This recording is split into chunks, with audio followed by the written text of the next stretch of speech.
Ողջույն իմ սիրելի հետևորդներ, այսօր մի կարճ տեսանյութ եմ պատրաստել, որը կհետաքրքրի ձեզ, պատրաստելու եմ կաշտան, հիմա կասեք կաշտանից պատրաստելը որն է, բայց եկեք ու տեսեք, որ այն պատրաստելու ձև ունի։ Կաշտանը լվացել եմ, հիմա պետք է յուրաքանչյուր կաշտանի վրա դանակով մի հատ գիծ քաշեմ, որպեսզի կաշտանը եփվելու ընթացքում բացվի և հեշտ լինի նաև կեղևը մաքրելը, իսկ մինչև եփվելը պետք է այն մշակենք եռման ջրով,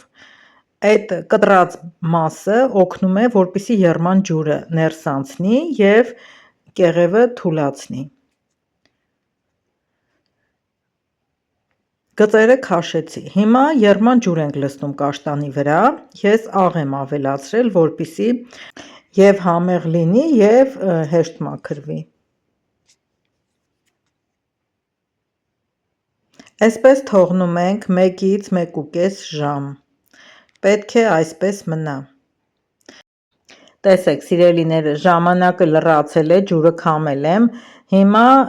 կեղևը, հերիք չի կեղևը շատ հեշտ է մաքրվում, մի հատ էլ այս վրայի թաղանթը հեշտությամբ դուրս է գալիս։ Եվ ուտելն է հաճելի և այսպես եփած վիճակում ավելի համեղ է։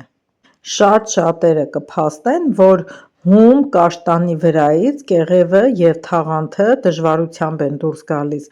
դրա համար էլ բովում են, նոր են ճաշակում։ Բայց դե շատ կարևոր է, որ կաշտանը լինի թարմը, եթե հին կաշտան եղավ, ինչպես էլ որ եփեք, ժարի տանեք կամ խաշեք, միևնույն է կեղևը չի մաքրվելու։ Ահա տեսեք ինչքան սիրուն դուրս եկավ կաշտանը, դա մեկ տարբերակ, որ կարող եք հենց այդպես անել, և այս նույնը ես լցնելու եմ հիմա տապակի մեջ դնեմ ջեռոցը, մի լավ էլ էստեղ է բացվելու ջեռոցի մեջ, հետո կհանեմ ավելի հեշտ վրայից կհեռացնեմ կեղևը, այս տարբերակով էլ արդեն իրենք բոված են լինում, բոված կաշտանները ավելի համեղ են, բոլորս էլ գիտենք, ովքեր սիրում են։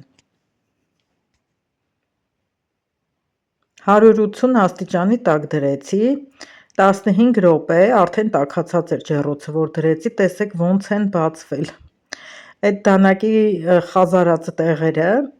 լրիվ բացվել են, հիմա այստեղ էլ հեշտությամբ արդեն կեղևը կհեռանա, պարզապես մի քիչ տաք է, կսպասեմ, երբ ձեռքերս չայրի, հենց այդ ժամանակ էլ կմաքրեմ։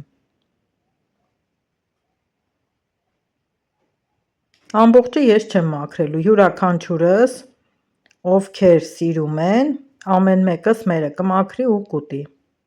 Այսքանը սիրելիներս, գրեք տեսնեմ դուք այսպես պատրաստում եք թե ոչ, կամ սիրում եք կաշտան թե ոչ, ինձ շատ հետաքրքիր է նաև ձեր պատրաստման եղանակը, շնորհակալ եմ որ դիտեցիք, կհանդիպենք նոր վլոգում։